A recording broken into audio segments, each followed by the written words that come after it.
웨스터민스터 대요리문답 189문입니다. 주기도문의 서원은 우리에게 무엇을 가르칩니까? 질문이고요.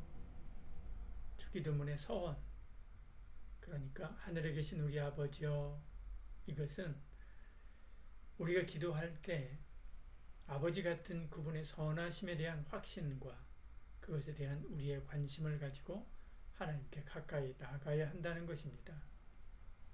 또한 경외심, 자녀로서의 모든 태도, 하늘에 속한 사랑을 가지고 그분의 주권적 능력과 위엄과 은혜로운 낮아지심을 잘 이해하는 가운데서 나아가되 다른 사람들과 함께 기도하거나 그들을 위해 기도할 때도 그렇게 해야 합니다.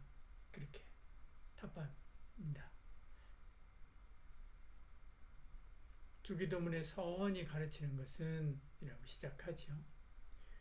주기도문은 서문인 하늘에 계신 우리 아버지여와 6개의 간구, 그리고 마지막 결론으로 나라와 권세와 영광이 영원히 있사옵나이다. 아멘. 이렇게 구성되어 있습니다. 좀 더 자세하게 보면 하늘에 계신 우리 아버지, 이 서문이고요. 그 다음에 간구가 6개 나옵니다. 첫 번째, 아버지의 이름을 거룩하게 하시며, 두 번째, 아버지의 나라가 오게 하시며, 세 번째, 아버지의 뜻이 하늘에서와 같이 땅에서도 이루어지게 하소서.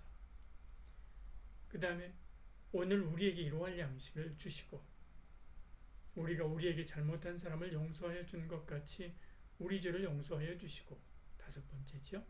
여섯 번째, 우리를 시험에 빠지지 않게 하시고 악에서 구하소서. 이렇게 6개입니다. 그리고 마지막 결론으로 나라와 권능과 영광이 영원히 아버지의 것입니다. 아멘. 이렇게 마치게 되지요. 이처럼 우리의 기도도 아무렇게나 생각나는 대로 하는 것이 아닙니다. 잘 준비하고 질서를 따라서 기도해야 하지요. 간구의 내용도 하나님과 그의 존귀함과 영광, 그리고 하나님 나라를 위해서 기도하고 신상에 관한 기도나 간구, 중보를 그 다음에 해야 합니다. 하늘에 계신 우리 아버지라는 이 서론에는 두 가지 중요한 내용이 들어가 있습니다.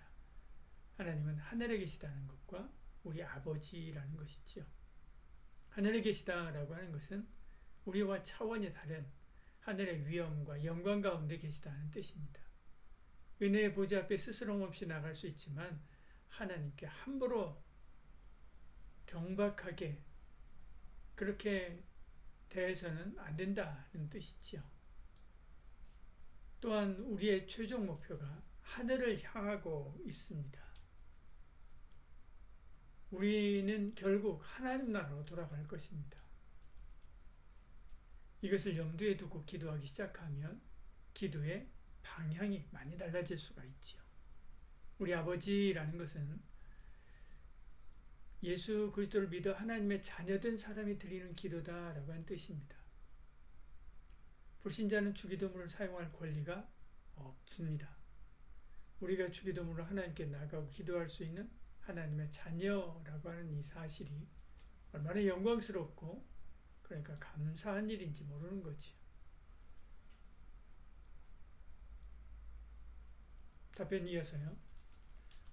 우리가 기도할 때 아버지 같은 그분의 선하심에 대한 확신과 그것에 대한 우리가 관심을 가지고 하나님께 가까이 나가야 한다는 것입니다. 그렇게 답변 이어가고 있습니다. 또한 우리가 기도할 때 하나님은 마치 우리 아버지처럼 선대하신다라고 하는 것을 믿어야 됩니다. 악한 아버지라도 아들에게 좋은 것을 주듯이 좋으신 우리 하나님은 항상 좋은 것으로 응답해 주신다라고 하는 확신이 있어야 되는 거죠. 누가복음 11장 13절에 말씀하지 않습니까? 너희가 악할지라도 좋은 것을 자식에게 줄 줄 알거든 하물며 너희 하늘 아버지께서는 구하는 자에게 성령을 주시지 않겠느냐 하시니라 말씀합니다. 아들까지도 내어주신 하나님은 우리에게 안 줄 것이 무엇이 있겠느냐라 믿음으로 기도하는 것이죠. 그런 마음 가지고 믿음으로 기도하는 것입니다. 또한 하늘의 하나님은 전지전능하셔서 무엇이든 아시고 필요한 것을 주실 수 있지요. 그런데도 우리가 원하는 대로 바라는 대로 응답하지 않습니다. 그때 이런 믿음으로 기도하면 내 생각과 다른 응답을 주셨더라도 하나님은 그것이 나에게 가장 좋은 것이라고 판단하셨구나 이렇게 생각하고 감사함으로 받는 것이죠. 그래서 하나님은 우리 보고 아버지여 라고 기도하게 하시는 것입니다. 답변 이어서요. 또한 경외심, 자녀로서의 모든 태도, 하늘에 속한 사랑을 가지고 그렇게 이야기합니다. 하나님은 우리와 차원이 다른 분입니다. 우리는 경외심을 가지고 나가야 됩니다. 크고 거룩한 분임을 생각하고 두렵고 떨림으로 기도해야 되지요. 이사야를 보십시오. 그는 하나님을 경외하는 마음으로 나가 두렵고 떨림으로 기도합니다. 이사야서 64장에 보면 이런 말씀이 나옵니다. 여호와여, 너무 분노하지 마시오며 죄악을 영원히 기억하지 마시옵소서. 구하오니 보시옵소서, 보시옵소서. 우리는 다 주의 백성이니이다. 친근감을 강조해서 경박함과 무례함을 보이면 안 됩니다. 또한 우리는 자녀입니다. 자녀로서 아버지께 기도하는 것이지요. 그러니까 흥정하면 안 됩니다. 조건을 거는 것도 아닙니다. 협상도 아닙니다. 자녀가 아버지께 부탁하듯 하나님 아버지께 우리 삶의 필요를 의탁드리는 것이지요. 마지막으로 하늘에 속한 사랑을 가지고 기도해야 됩니다. 세속적이거나 일반적인 사랑이 아닙니다. 이기적인 욕망을 가지고 기도하는 것도 아닙니다. 주님이 나를 사랑하셨듯이 나도 주님을 사랑한다 라고 하는 그 마음으로 기도하는 것이요. 이런 자세로 기도하니까 내 뜻대로 마시옵고 아버지의 뜻대로 하시옵소서 그렇게 기도할 수 있는 것이지요. 답변 이어서요. 그분의 주권적인 능력과 위엄과 은혜로운 낮아지심을 잘 이해하는 가운데서 나아가되 그렇게 말씀합니다. 하나님은 그 원대로 무엇이든 하신다라고 하는 주권적 능력과 위엄이 있습니다. 이것을 인정할 때 우리 기도도 하나님의 응답에 순응하고 순종할 준비가 되는 것이죠. 또한 하나님이 낮아져서 인간의 몸을 입고 오셔서 나를 위해 죽으신 것처럼 나도 하나님 앞에 낮아져 무슨 말씀을 하시든 순종하고 따르겠다라고 하는 자세로 나가는 것입니다. 그러면 겸손한 자세로 기도할 수 있는 것이죠.